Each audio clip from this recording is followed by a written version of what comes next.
strength. Adjective. Adjective. Having qualities or appearance traditionally associated with men, especially strength and aggressiveness. Noun. The male sex or gender.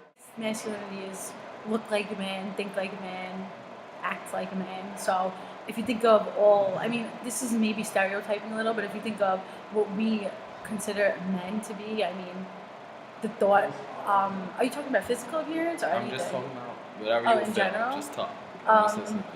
Well, masculinity, like a man, like you always say, like men have like no heart. Well, they're more like to themselves. They're more strong-minded. The conversations they have are less about relationship. Like when women speak to each other, they more focus on relationship that they're having with the person. But when men speak, it's more about get to the point. Their ideas in their mind, what they think about.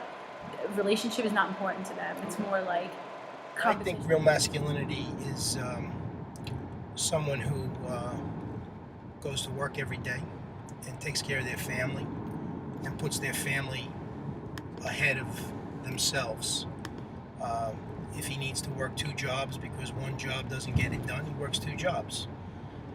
If he needs to come home from work, rush over to the ball field to coach his son's baseball team or his daughter's soccer team, that's what he does. And if it's that he has to sacrifice getting his hair cut once every 3 weeks because he can't afford it, he gives it up so that his daughter can have dance lessons or whatever the case might be. To me, that's what masculinity is. It's also taking care of yourself and being a gentleman and treating people the way you want to be treated. That's what I think masculinity is. You are my ideal image of femininity. Let that sink in for a second. Oh, thank you. So what do you consider feminine? I guess when I first think of feminine, I think of girly. Someone who's girly, who their ways are very girly, their interests. I guess someone who, their appearance, they always try to make themselves look nice. Do you consider yourself feminine? Yeah, I guess so. Ideal guy that's a feminine celebrity to you for a male, an ideal male feminine celebrity. An ideal male feminine celebrity? Like think of a male celebrity that you think, oh, that guy's feminine. Think of one.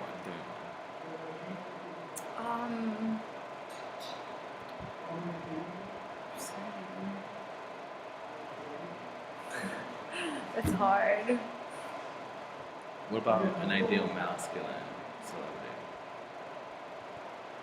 An ideal masculine celebrity? I feel like... Oh wait, I have one for more like feminine or whatever. Like Channing Tatum. Okay. From Magic Mike or whatever. Yeah. Yeah. He's like the definition of like... It's kind of weird. He's the definition of masculine, like, because he has that great body and that great presence, and every girl thinks of him as like a hunk. But when you see him in like newspapers or dressed up, he's always like in tighter clothes that show off his muscles more, like V-necks. I feel like that's more like. I think masculinity. I think De Niro. De Niro comes to mind. Robert De Niro, the actor. Can you explain in detail? I think De Niro just has a certain air of confidence. He's not a particularly big guy or a muscular guy or anything like that, but he means business, and that. I'm familiar with like some of his charitable work and like that, and I just think he's my idea of what I think masculinity is. And then of course the parts he plays doesn't hurt. That he's. Right. Usually hitting somebody with a bat or shooting or something like that. I guess that, that's the atypical thought about masculinity. Your time, who was the ideal masculine man in your eyes as a young child? I guess probably Thurman Munson. Thurman Munson was a catcher for the Yankees, and he was just tough and rugged, and he was a team leader.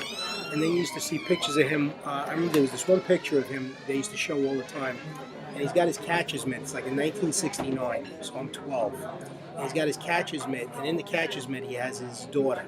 Okay. She's about 3 months old, and this like really burly, tough-looking Yankee with this Fu Manchu mustache, which makes you look kind of mean. Yeah. And he's got this baby, and the catcher's mitt. He has a look on his face that is anything but menacing. It is just a look of love and all that, and I just thought it was great. I still have that in my head. I mean, here we are now. It's 40 somewhat years later. Right. I can still see that picture in my head. What are some traits that you look for in a guy? In a guy, Mm-hmm. intellectuality, that's definitely a big trait. Motivation and caring and respectful. That's just four. Sorry. Physical. Oh, physical is definitely one of them. I think about like marriage years from now. Like I like to work out and I like to remain healthy and fit. And like when I see like I envision a husband, I want to be able to do that stuff with him. In your mind, in a girl's mind, that's what girls think about. Like when we go home and we're just like daydreaming, I'll admit, like we think about like, oh, who's gonna be my dream husband one day?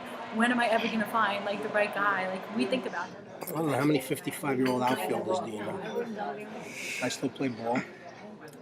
Ball meaning Softball. Okay. I still like to throw the football with the kids, as Christina could Do attest. you actually feel like it's masculine?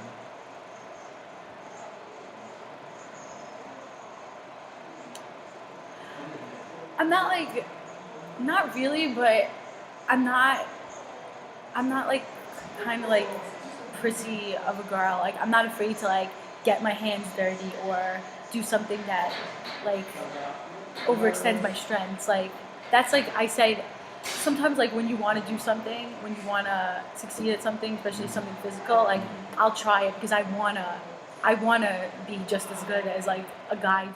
Okay, so do you have a brother? Any brother? Yeah, I do. Like, a little Do you older. feel like you guys were raised differently? Yeah, I do. What was your dad? Growing up, my brother was on every sports team that you could imagine. He played football, he played baseball, basketball, and like I actually still say to this day, I wish my mom would have put me in softball because I wanted to play that so badly, but she didn't put me in things like that. She put me in dance and gymnastics and singing things, all things that I guess you would normally associate with a woman or a girl doing. Okay. So, I mean, we were raised differently, I guess. So your parents are very traditionally like girl this, guy that. Would you say that? Or Yeah. okay. Do you feel like you're harder on one child than the other? I think I've been very hard on Joseph. And is it because of him being a male, would you say? I'm sure that's part of it, Okay. but Joseph is Joseph. So would you say you hold him to a higher No. standard? No, No? Okay. no, but I'm harder on him. When's the last time you cried? Like last week. And may I ask why, or is that too personal?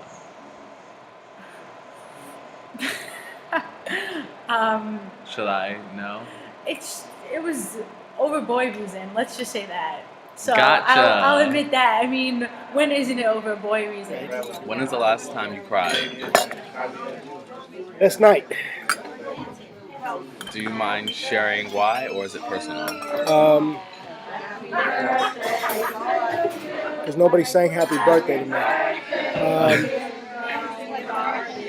You don't have to share if you don't want. I want to know. My son, right now, is in the middle of a very big decision, and I am at a crossroads with it. My son's going to be 21 years old, Okay. and I think that he is his own man, and he needs to make his own decisions. I was happy that he came to me about his situation, but I don't want him to do what he's got in mind, which is joining the military, and I don't want to stand in his way. So I think I was crying that I'm frustrated in trying to do what I think is right, And what I think is right for me is not necessarily what's right for him. Okay. Know what I'm saying? When you cried, did you cry in front of your wife, or She was sleeping. was that intentional, or? You can't. No. I mean, I'm saying, like, did you try to like hold it in until she slept, or? No. Okay. I don't think being Italian has anything to do with masculinity and femininity. So I know that. So you feel like your parents being Italian did not have anything to do with your views of masculine and feminine at all? Well, I mean, I'm just asking. I'm not pressing. I think that being Italian, like the culture, Italian people are very traditional and like they're not as accepting of like a woman being more masculine or a guy being feminine. Like, okay, I'll say this. Like, my brother is gay, and my parents, you could tell that they still don't. It's like a shock to them. They don't accept it because my brother's not like. He's like the perfect example of like not like feminine. Like Italian upbringing influenced your ideal of masculinity? Absolutely. You woke up tomorrow and decided to chop all your hair off. And oh my god. That would be horrible. Would you ever, how about this, would you ever come to school with no makeup on? I've done it before in high school. Like, I feel... Would you ever cut your hair? I cut it, but not short, no. Because to me, it's my belief that hair makes up a lot of your So, I'm not trying to be offensive, but how tall are you? Almost 5'8". You're 5'8". So you're a fairly Short. small guy. Short guy. Short guy. I've never been small, so So, short. okay, so you're a fairly short guy. Yep. Did you feel like did you feel like you had to compensate in any way? Not consciously. Okay. Like, I mean, there could be something to, Napoleon complex and stuff. yes. But Anyone for coffee? no, thank you. But I never felt, inferior, and being almost 5'8", like, you're not, hey, look at you kind of short.